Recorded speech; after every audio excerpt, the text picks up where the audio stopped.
Michael Wardlow, you're the Chief Commissioner of the Equality Commission in Northern Ireland.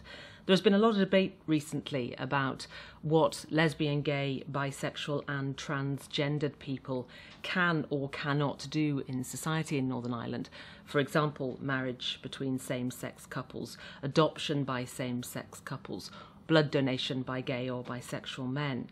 What is the view of the Equality Commission? The Equality Commission is very clear. We have a statutory responsibility to make sure that people do not experience discrimination. That involves us looking at the laws, keeping them up to date. It involves raising people's awareness, but it also involves us going into the public sphere to, if you like, take leadership in some areas.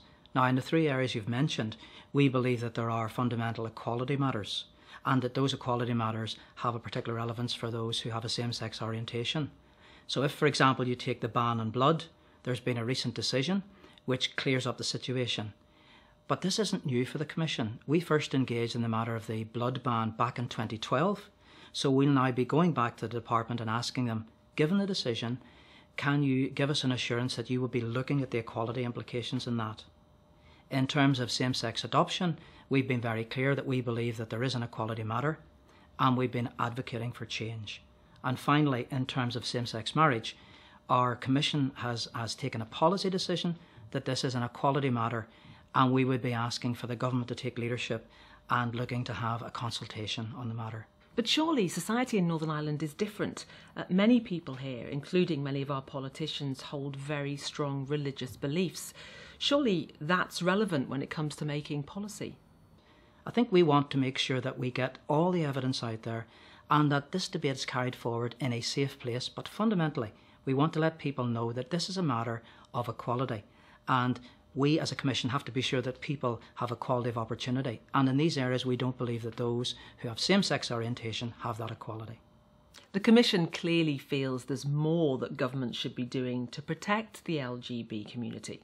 Absolutely, and I think this is about partnership. It's not saying it's all their fault. There is a commitment in the programme of government to bring out a sexual orientation strategy. Now, we would be asking the government to show leadership and bring that out sooner rather than later. The second thing it is to open up for public debate some of these areas that to this date perhaps have been a little too sensitive to have that public debate. I don't think there's anything to be afraid of here. And I think the third thing is that there needs to be a commitment that people who have a different sexual orientation than those who are heterosexual, I think we need to be saying this is a matter of equality. This is a matter that people are treated differently because of their sexual orientation. That cannot be acceptable practice in the 21st century. That falls directly into the things that the Equality Commission was set up to promote and protect. Drawing up policy positions is all very well, but in reality, how will this actually help lesbian, gay and bisexual people? Well, I think, for example, if you take same-sex marriage, this is the first time that as a Commission we've come and said we have a policy in this, and we're saying now in the public sphere we believe it's an equality matter. It needs to be addressed through a public consultation. I think that gives support to those colleagues from the LGBT community. And finally, in terms of adoption, although primarily seen as a human rights matter, it is also an equality matter. So I think we're saying at the moment there needs to be a further public debate. We welcome it started, but we look forward to its conclusion. Are things not getting better for LGBT people? Still, over 40% of people who were surveyed said they would mind having someone from LGBT background in their family. And even when you ask them the question about a neighbour, it's over 20%.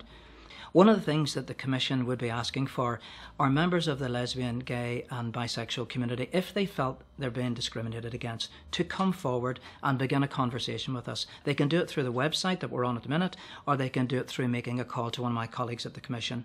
You needn't accept that discrimination just happens. There is 1 in 5 people discriminated against from LGB who come forward. That means 4 out of 5 don't. We need to change that. We need to make this something that people are unafraid to speak out about. We're here to help. Michael Wardlow, thank you very much.